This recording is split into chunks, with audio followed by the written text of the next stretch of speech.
let's take a look at the new Grimmsnarl.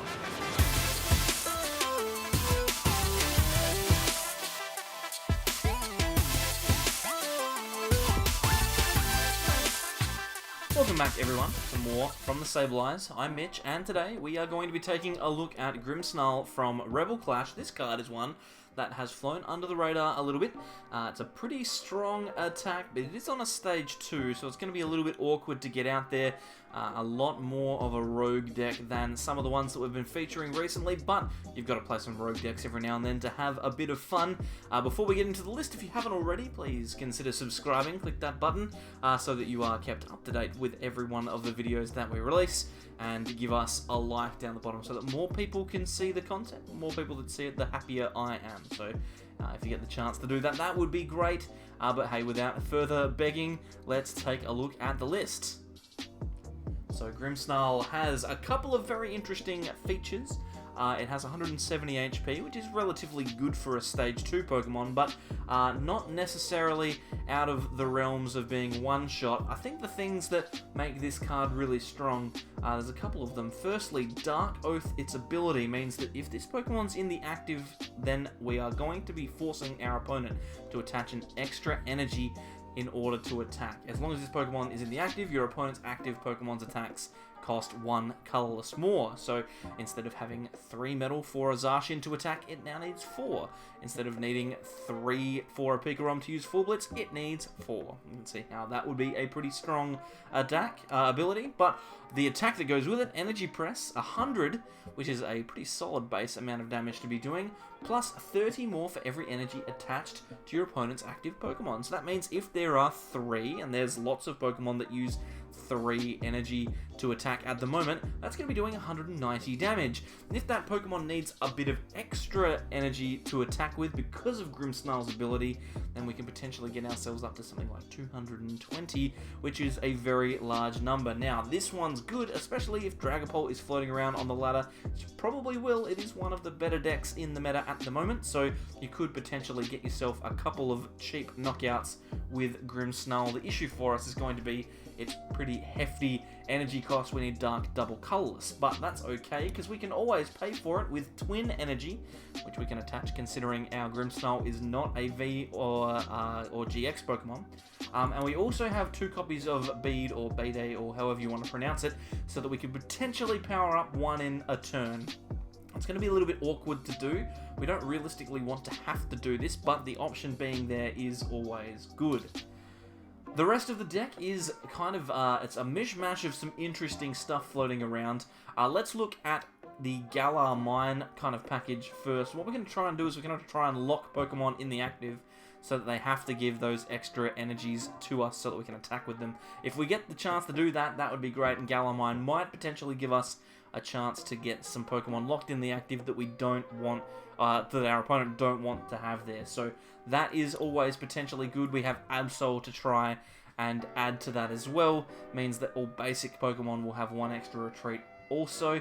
It's not like a super heavy line, but it's there to be annoying. Another card that's also quite annoying is Black Market Prism. All of our dark Pokemon with dark energy attached, when they get knocked out, they take 1 less prize for doing that. And I don't know if you've noticed, but Grimmsnarl is a 1 prize attacker, so if we can attach a dark energy to this, even if it does get knocked out, then we don't have to give up a prize for it, which is a really, really big deal. Another cool thing in the deck is a 1/1 line of Evil Admonition Weavile. This is really interesting in being able to get off an attack for a one-shot, which Grimmsnarl can't realistically do. Evil Admonition for a single energy does 50 times the amount of Pokemon on your opponent's side of the field that have an ability. And at the moment there are lots and lots of abilities floating around. Things like ADP Zacian will normally play 5 Pokemon on the field that have abilities, things like Dedenne, Zacian, Oranguru, Mewtwo, all sorts of stuff. So we could potentially deal upwards of 250 damage with Evil Admonition, which is a pretty solid attack, especially for 1 energy. So we've got that in there. Hopefully we don't have to use it, but in a pinch we have it available to us. Apart from that, there are no other cards that realistically stand out too much. We might be worth talking about Guzma Hala because it can help us search out our stadium and our energy, but apart from that, it is a relatively self-explanatory list from there. Things like Jirachi, obviously Quick Ball we're going to need, Rare Candy, and then Scoop Up Net and Switch as well. So what we'll do is we'll take this one out onto the ladder to see whether or not we can find Dragapult firstly, because if we can that would be great, but whether or not we can actually get ourselves a solid game with it. Again, if you're building this one, don't expect it to go and win every single game. It's not going to. It's a stage 2 deck, so it's got some inherent instability, but it's definitely going to be fun when we get it working. So let's take it out onto the ladder and see how we go. So like I said, hopefully we can find Dragapult. That doesn't look like a Dragapult list, to be honest, but it very easily could be something we could beat. I don't know, like, what's that, Grass, Dark, and Lightning, could be anything. Looks like our opponent is going first, which is quite frustrating, especially with a stage 2 deck, but that's okay. We've got a Jirachi start, but the rest of the hand is looking very average. It's a good thing we're going second, so if we do find a supporter, we could potentially get going. We've got Cynthia in the list, so shuffling our hand into our deck isn't the biggest deal. It's not like we're going to have to get rid of all of these cards. Our opponent's opened to Dene, which is good for us, and a pass. Okay, so not a super great hand. This is really awkward if we... Oh, there we go. We've got a Cynthia, so I think that's probably the thing to play. It's kind of awkward we're getting rid of all of these really, really good cards, but I think the most important thing for us is we need to find our basics as quickly as possible. There's no point attaching energy or doing anything like that. I think we just have to... Cynthia will obviously have less cards in our hand, but I would rather get ourselves a chance of finding a basic. And we do. We found Impidimp, and we got a Dark Energy, and we got Galar Mine as well. So we could potentially lock this Dedenne in the active a little longer. And we do have Cynthia for next turn. So we can Cynthia, Jirachi, and hopefully we're putting on enough pressure that Dedenne can't leave the active. We're getting our hand Marnied here. We've seen the Trubbish come down from our opponent. So this could very easily be Toxtricity. Potentially could be the way we're looking at it. We've got Zero Aura here. I think we are playing against Toxtricity. Lightning Energy in the bin. Yep, definitely. We'll see a Toxtricity V here, or potentially a Dedenne. Draw some more cards. There's the Toxtricity. We've actually got Grimmsnarl and Twin Energy here, so if we top deck like a Switch or a Rare Candy and then get the other one, Switch or Rare Candy, out of the active, out of the Stellar Wish, sorry, we could potentially be attacking next turn, which is pretty crazy. Our Jirachi here has been attacked for 10, and we've been poisoned. We have another Impidimp, so that's good. We can play that one down if we choose. We've got the Twin Energy. We might attach that as well, and we'll Stellar Wish here and see what we can grab. There's nothing here that's super amazing. It's kind of awkward. We don't really have a supporter to play. We might grab Bede, but I don't know if there's any kind of real point to that. We will get the Morgrem though, because that will allow us to evolve into Grimmsnarl next turn. The thing that we do have going for us as we play down the Impidimp is the fact that our opponent has 0 cards in hand. So we could potentially survive a little bit longer here to get the Grimmsnarl going. The Bolton comes down. They will take the knockout on the Jirachi because of that poison damage, which is quite frustrating. We still have to flip to see whether we're asleep, which is interesting, and they'll take a prize, but we've got Grimmsnarl attacking here, so that's going to be pretty good. We're going to do 130 to this Toxtricity.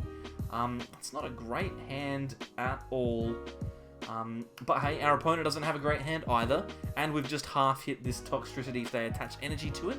Even if they evolve it, we are likely to be able to get a pretty solid hit in. We will knock it out next turn, worst case scenario. They've got an Electro Power here. They might just be going for the attack in the active. Garbodor coming out with Poisonous Puddle, so maybe they're going to just poison us and then Poison Jab for 50. But yeah, we're in a really good spot here because even though our opponent has used Poison Jab, we are going to survive, which means that Toxtricity V will get knocked out next turn, unless, of course, they choose to retreat, which they could. They've got free retreat with the Zero Aura. So here comes the Bolton. So we're going to be doing 100 damage to this Bolton minimum this turn. We've got another Impidimp. Great. So we're not drawing well, but our opponent's not drawing well either. And we've managed to put another half hit on that Bolton. Hopefully our opponent doesn't draw out of this dead hand, because I feel like if they ever do, we're probably going to lose. They're going for Evo Incense here. They could be looking for, yep, Toxtricity VMAX. But again, they don't have the energy to deal with us, so we're probably going to be able to get a knockout this turn. Yeah, there's the pass. So Worst case scenario, we got the Cynthia as well. Great. Okay, so Cynthia, draw some fresh cards. Hopefully we can get ourselves an energy. We've got that. We've got a Jirachi. We've got an Absol as well. I don't know whether we're going to put that down. Doesn't really matter because of the Zera Aura. We will play the Jirachi though, and we can start powering up another Impidimp on the bench. Whether we want to put the Twin Energy or not is another question. And we'll just take the knockout.